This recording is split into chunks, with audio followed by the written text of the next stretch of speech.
The Free Folk, called Wildlings by those in the Seven Kingdoms, are the large group of people north of the Wall. While not 100% certain, it's believed they are descended from the first men that simply lived on the wrong side when the Wall came up. These first men living on the wrong side became stuck and eventually known as Wildlings to those south of the Wall. The Free Folk now number in tens or hundreds of thousands, but are split into hundreds of cultures, tribes, clans, villages, and raiding parties that have so much variation between them. While the Maesters would have us believe they are all a savage bunch, there is a wide range of behavior and customs between groups, going from barbaric to more cultured, and for being savages, at least the Wildlings do believe a man should always keep his word. To give you an idea of some of these groups and how much they can vary, one group, such as the Ice River clans, feast on human flesh. Another group, the Cave Dwellers, dye their faces blue, purple, and green. Hornfoot men walk through snow with bare soles as hard as boiled leather. The men of the Frozen Shore ride on chariots made of walrus bones, pulled by packs of savage dogs. And both their men and women are said to be insanely savage. You know it's bad when Tormund says you should look out for the clans of the Frozen Shore. Then there are the Thens. They are barbaric fighters, but way more disciplined than the common wildling, and better equipped with bronze armor they make from what they mine. And that's not even the tip of the iceberg of all the different clans of the Free Folk. So we see so much variety with the Wildlings, it's hard to consider them all equally savage. However, it is fair to say those south of the Wall do have less barbaric customs in general than most of the Free Folk, just like it would be equally fair to say the Free Folk have more freedom than most of the men and women of the Seven Kingdoms. Calling those in the Seven Kingdoms kneelers, the Free Folk are proud to live without lords, kings, and priests. They don't believe a man can own the land, trees, or air. One wildling said, "The gods made the earth for all men to share. Only when the kings come with their crowns and steel swords, they claimed it was all theirs. My trees," they said, "you can't eat them apples. My stream, you can't fish here. My wood, you're not to hunt. My earth, my water, my castle, my daughter, keep your hands away or I'll chop 'em off. But maybe if you kneel to me, I'll let you have a sniff. You call us thieves, but at least a thief has to be brave, clever, and quick. A kneeler only has to kneel." So the Free Folk believe that it is easy to kneel, but the reward is minimal. Being a free man and realizing nothing belongs to anyone and living your life on your feet is much harder, yet much more rewarding, according to them. And because of this, they don't bow to any person, regardless of birth or station. Even if they are led by someone, they aren't shy about talking back. As Free Folk are free to ride with any person they want, if they don't like one person's leadership, they can easily join another company. Anyone that forces them to kneel that they do not want to kneel to will eventually see them rise up with pointy objects in their hands against that person. Some non-pointy objects too. As there are hundreds of tribes, we do see some Free Folk are more tolerant of being led than others. The Thens are a huge example. They are controlled with absolute obedience by their Magnar, and they treat their leader as a god. There's some downsides to all this freedom, their location, and diversity, however. There are many clans living in the same areas that just don't like each other. For example, before Mance united them, the Hornfoots and the Night Runners, the Walrus Men of the Frozen Shore, and the Cannibals of the Great Ice Rivers fought bitterly against each other. Without unification or more civil rules in place, these clans would continue to fight and destroy each other until united under someone like a King Beyond the Wall, such as Mance. The King Beyond the Wall is someone who is able to unite many tribes of the Free Folk together, typically for the purpose of attacking the Seven Kingdoms. This king, how he comes about, and how he is treated marks another big difference between the Free Folk and those in the Seven Kingdoms. The King Beyond the Wall is not a position of absolute power. Like I said before, the Wildlings can still refuse to follow your orders. You keep your power through force or persuasion as the King Beyond the Wall, or even as a clan leader. The position is not hereditary, something Stannis Baratheon and his forces were having a really hard time understanding. When Garrett Kingsblood, a man claiming to have been descended from a long-dead King Beyond the Wall, Raymond Redbeard, comes forward at Castle Black with his heritage, Stannis' wife attempts to use him to bind the Wildlings together and makes marriage arrangements for his daughters. They also believe marrying Vale, the sister of Mance's now dead queen, would mean they were marrying off the Wildlings' princess, and therefore the Wildlings would follow that man, who then would follow Stannis. Jon tries to tell them the Wildlings don't care about Garrick's or Vale's blood, and the Wildlings won't follow them. but they just won't listen. Really, I think the King Beyond the Wall Mance explained it perfectly. My birth is as low as a man's can get. No septons ever smeared my head with oils. I don't own any castles, and my queen wears furs and amber, not silk and sapphires. I am my own champion, my own fool, and my own harpist. You don't become king beyond the wall because your father was. The free folk won't follow a name, and they don't care which brother was born first. They follow fighters. When I left the Shadow Tower, there were 5 men making noises about how they might be the stuff of kings. Tormund was one, the Magnar another. The other 3 I slew, when they made it plain they'd sooner fight than follow. I do want to note, even with Mance guiding them as a king beyond the wall, and with other kings beyond the wall, that doesn't mean they become super organized. They just tolerate each other a little more for a singular purpose. Under Mance, they are still hopelessly undisciplined, or so Jon Snow says, and that makes them vulnerable to disciplined fighters and groups. He remembers his father, Lord Eddard Stark, saying, "They had numbers, but the Night's Watch had discipline, and in battle, discipline beats numbers 9 times of every 10. When we see the Wildlings fight, they are often too late, too disorganized, and too slow even under Mance. Being unified doesn't change that, for the most part. Their freedom and their location in the frigid area beyond the wall also means they live life harshly. Their lands yield no crops, though they do have sheep, oxen, goats, chickens, horses, hounds with more than a little wolf blood in them, and such beyond the wall. It is rare to see many of them mounted on horses, and the biggest settlement they ever built was Hardhome, a place that was halfway to becoming a town when disaster struck. Their tents are generally made of hide, skin, and felted wool. Other times they stay in crudely built shelters. It isn't uncommon for a wildling to wear a doeskin shirt, multiple woolen undershirts underneath, along with many furs to keep warm. And when they wear their skin and fur cloaks, they often wear the fur to their body. Their lifestyle and environment is so brutal, they don't name their children before they reach 2 years old due to the high infant mortality rate. Naming a child before they are 2 is considered bad luck, and instead they give them temporary milk names, or a nickname before they are given their real name. There's other consequences for living beyond the wall, such as technological advances. Being cut off from the rest of Westeros, and eventually the Andals who brought more advanced technology, and in such a harsh environment meant that the free folk progressed slower. Wildlings do not mine or smelt, except for a few exceptions, and they have few smiths and fewer forges. Instead, they wear the bits of armor they loot from dead rangers or stolen on raids. It isn't uncommon to see wildling raiders or hunters with woven wicker shields that have skin stretched over them, crude helms of wood and boiled leather, fire-hardened lances, spears, mauls, and chipstone axes.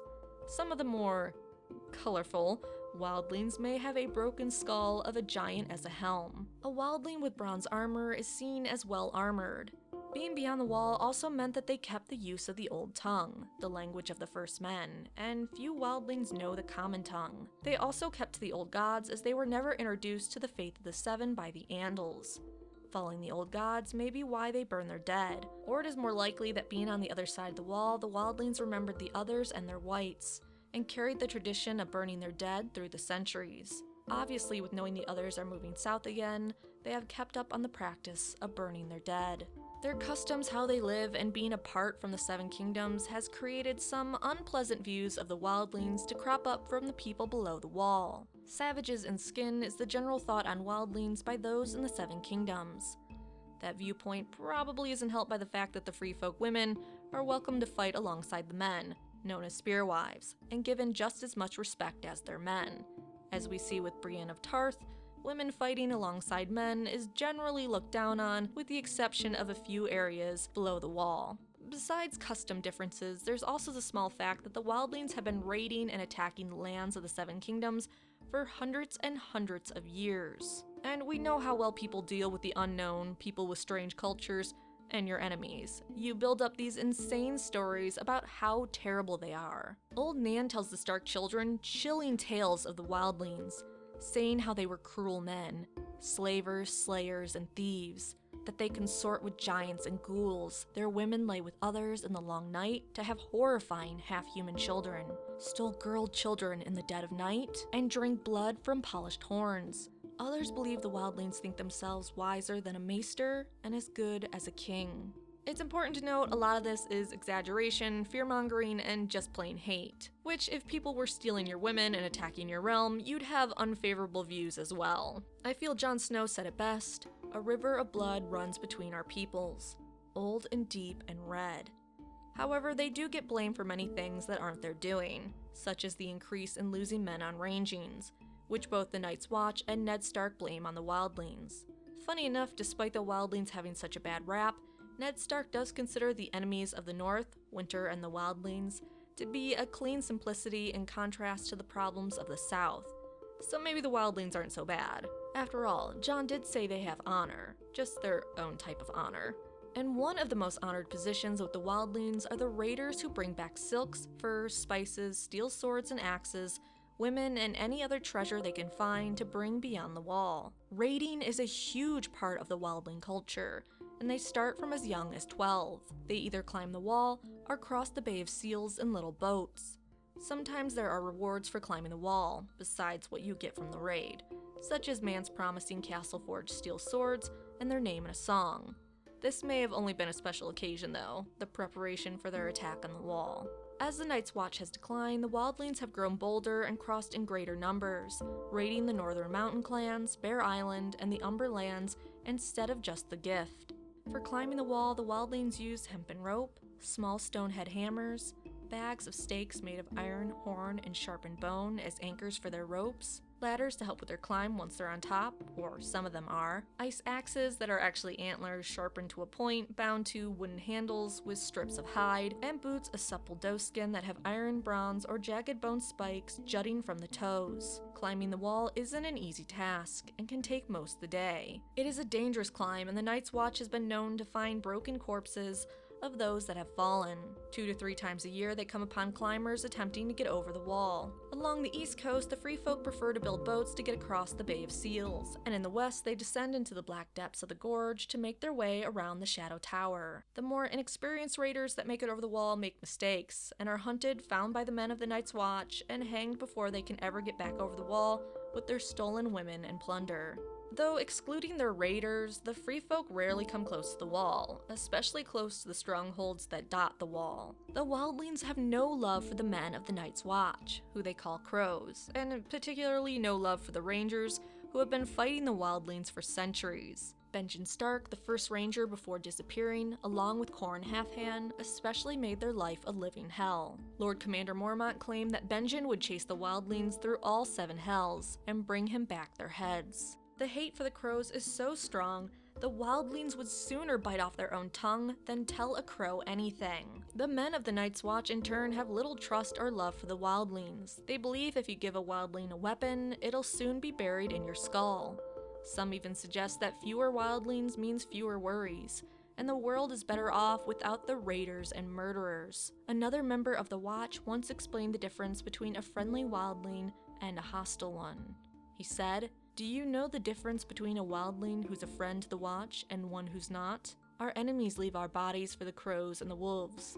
Our friends bury us in secret graves." However, not all crows despise the Wildlings, and not all Wildlings purely hate all crows. Some free folk won't kill every crow they see. They will spare Oathbreakers and accept them as their own, but other Wildlings will kill any crow they see. There's also more commerce between the Black Brothers and the Wildlings than they let on. As well, the free folk have been known to help lost brothers, and the men of the Night's Watch take in Wildling children and raise them as fellow Black Brothers. Qhorin Halfhand believes only fools despise the Wildlings, and that they are as brave, strong, quick, and clever as those below the wall, just lacking discipline. Though none in the Night's Watch claim the Wildlings aren't brave. Well, a few might not. Men in the Night's Watch state Wildlings fight with a shout, a slash, and a fine brave death. They fight with a reckless courage, every man out for glory, and that they fight like demons or heroes depending on who you talk to. Jon Snow agrees when he sees the risk they put themselves at to climb the wall. He thinks whatever else the Wildlings are, they're brave. It is correctly pointed out that they have a lot more in common than they believe. We have our cowards, our weaklings, and our fools.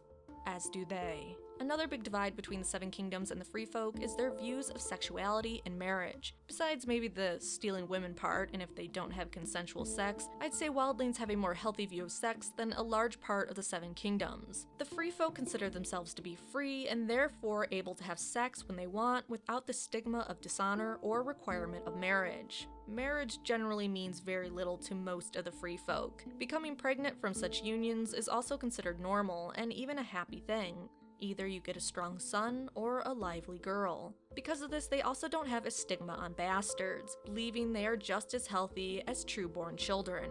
They don't mind having sex under furs right next to each other either. It may only be a few Wildlings that believe this, but it is suggested once the seed is planted, it is the woman's choice whether to keep it or find a woods witch and drink a cup of moon tea to end the pregnancy. The part that gets a bit dicey is how they claim their women. In the Free Folk culture, if you steal a woman or carry her off, she's yours. They even have a lucky time for it. Stealing a woman when the Red Wanderer, or a red planet in the sky, is visible within the Moon-Maid constellation is considered a great time to steal a woman. When they do steal, they typically take women from other clans, considering those in their own village to be like brothers and sisters. Taking from your own village is considered a huge taboo in Free Folk culture. They believe women who sleep with their brothers, fathers, or their clan kin offend the gods, and that they will be cursed with weak and sickly children, and sometimes even monsters, according to the Free Folk. A true man steals a woman from a different clan to strengthen their own. It is up to the woman and the men of the clan to defend her from her would-be captor, and it is expected the man will try his hardest to steal her, and the woman her hardest to resist. Even after he gets her, if the man doesn't please her, she is likely to slit his throat in the night. This practice horrifies those of the Seven Kingdoms. Jon Snow has his own thoughts on this, thinking, "Small wonder that the Seven Kingdoms thought the Free Folk scarcely human. They have no laws, no honor, not even simple decency. They steal endlessly from each other, breed like beasts, prefer rape to marriage, and fill the world with base-born children." Personally, I really like how George uses Jon and Ygritte to explore how different the Wildlings are from the rest of Westeros, and how their cultures can clash. The stealing women is very much the Wildlings' culture that they are accustomed to. It is easy to judge other cultures and say what they're doing is wrong because we don't practice it. To the Southerners, and even some or most the readers, I don't know, I try not to speak for other people, may view them stealing women to become wives barbaric. Rape. How could the Wildling women accept this? Jon even tries to explain this point of view to her, saying how wrong it is that the Wildlings steal women, but she instantly spits back. So what? She'd rather be stolen by a strong man than given to some weakling by her father. When Jon Snow fires back, what if she was stolen by someone she hates? She retorts that the man that stole her would have to be quick, cunning, and brave, and so his sons would be strong and smart as well. Why would she hate a man such as that? Jon pushes more though, questioning her what she'd do if the man was abusive, and she replies she'd slit his throat while he slept. She explains every little girl learns from her mother that a man can own a woman, or a man can own a knife, but no man can own both. So even if we accept this as a custom of the Wildlings, I think it's hard to approve of them pushing their culture on others. The women of the Seven Kingdoms, as far as we know, don't steal each other to make marriages or children. If you steal a woman and have sex with her in the Seven Kingdoms and other places, that's generally rape. We know Wildlings will go past the wall, steal daughters, and bring them back from the Seven Kingdoms to have sex and children with. Seeing a woman of the Seven Kingdoms stolen by a people she was raised to hate would be interesting and both terrifying to read about. Jon even tries to explain this to Ygritte, telling her why Northerners moved out of the Gift. Maybe they were tired of fighting, tired of barring their doors every night and wondering if Rattleshirt or someone like him would break them down to carry off their wives. Tired of having their harvest stolen and any valuables they might have. It is easier to move beyond the reach of raiders. But even with that, she claims they aren't stealing, and it is those of the Seven Kingdoms who stole from them by putting up the wall and keeping them out. Their inability to make the others see why their life is wrong to them is something that divides and frustrates many people, even in our own world. To end the video, I want to briefly recap the Wildlings' actions in the books. Very briefly. In the beginning of the series, we see that the others are back, or at least making themselves more noticeable. As the others begin to travel south, an increasing amount of Wildlings begin to steal down from the north, something the Umbers notice and are becoming increasingly weary of. Mance Rayder, a wildling turned black brother who then fled from the Night's Watch, starts a campaign to unite the wildling tribes under him as the king beyond the wall to get them to safety and away from the others. He attempted to find the Horn of Winter to destroy the wall as a last effort, but it is up in the air whether he really found it. Once he brought together a great deal of the free folk, he attacked Castle Black. Stannis Baratheon came to the rescue of the Night's Watch and broke the wildlings, capturing their king beyond the wall, his queen sister, and his baby. Some wildlings fled from the battle, and Tormund Giantsbane followed to regroup them and try to get them to safety. Other wildling groups are seen trying to get past the wall on their own. Eventually, Stannis and Jon Snow make arrangements for the wildlings to come behind the wall, work in the castles of the Night's Watch, and settle the gift. The Night's Watch also requires the wildlings to give up their valuables and 100 boy hostages from the ages of 8 to 16, mostly sons of important wildling men, such as clan chiefs. Jon makes plans to rescue the thousands of wildlings at Hardhome, meaning to send Tormund and a small party. Many men of the Night's Watch aren't happy about the wildlings behind the wall, or the missions to save more wildlings. Finally, some crows consider Jon a traitor and stab him repeatedly. With Jon supposedly dead and the level of hatred shown for the wildlings by a lot of the Black Brothers, it is unknown how or what will happen to the wildlings next. So thank you for watching my video on the Free Folk. Please like the video, subscribe, and come back for new videos every week.